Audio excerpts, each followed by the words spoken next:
So let's move on to we'll play the trailer real quick. Speaking of Falk, Yes. one thing I didn't know until I started doing some reading in preparation for this, Falk put up $500,000 of his Columbo money to help make this movie. Yes. I think in some odd way, the struggle to make the movie adds to the movie itself. Oh, 100%. I mean, because Jenna Rollins, like, her clothes went to the dry cleaner at the end of every shooting day. She did her own hair and makeup. I mean, you know, they stole power. Like, they got an electrician to tap into the grid was one thing. A lighting pole. Well, I mean, it's also like, I have a couple of tidbits too, but like, just even with the Peter Falk thing, like, my understanding was like they worked on Husbands together, or Falk never wanted to work with him again because he didn't understand what the process was, what was going on, if he was, doing well in it or not. And I guess when he read the script for this.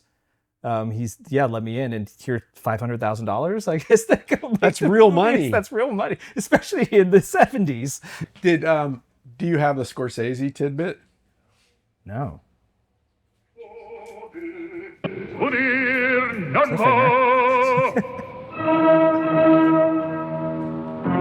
I love the opera. Yeah. Evidently, Pauline Kael was not a fan of this one either. Just because she was good doesn't mean she wasn't wrong. A few times. She's got no heart or soul if she doesn't think this is good. Well, I guess she kind of famously turned against all the new Hollywood brats. Because they weren't obsequious enough with her? I don't read a lot of criticism, so I can't... despite my opinions. Soon. Well, they couldn't get it distributed, right? Right. He did like art houses, like independently booked art houses and colleges, which I think we're kind of like in that era again. Yeah. Really.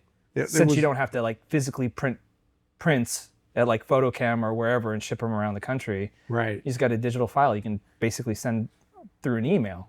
Couldn't do that in those days. No, you couldn't. So what were you going to say about Scorsese? They submitted this to the New York Film Festival and were turned down. Cassavetes, they wanted that badly, that exposure, because they didn't have a distributor. It was independently financed. Peter Falk, a big chunk of it. And so Cassavetes knew Scorsese.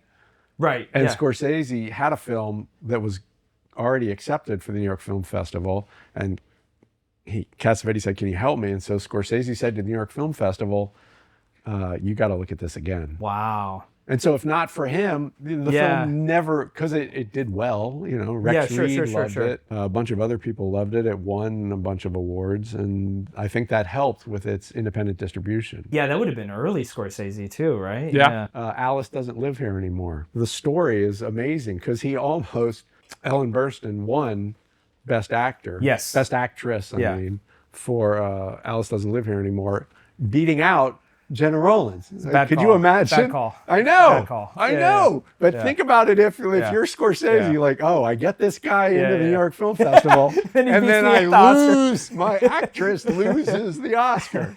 Although I guess it was nominated for Best Director as well. Yeah. That was a pretty stacked category. Yeah. If I remember as if I didn't write it down. It lost to The Godfather Part 2. Well, that's fair. But also nominated was Polanski's Chinatown. Yeah, I've heard of that.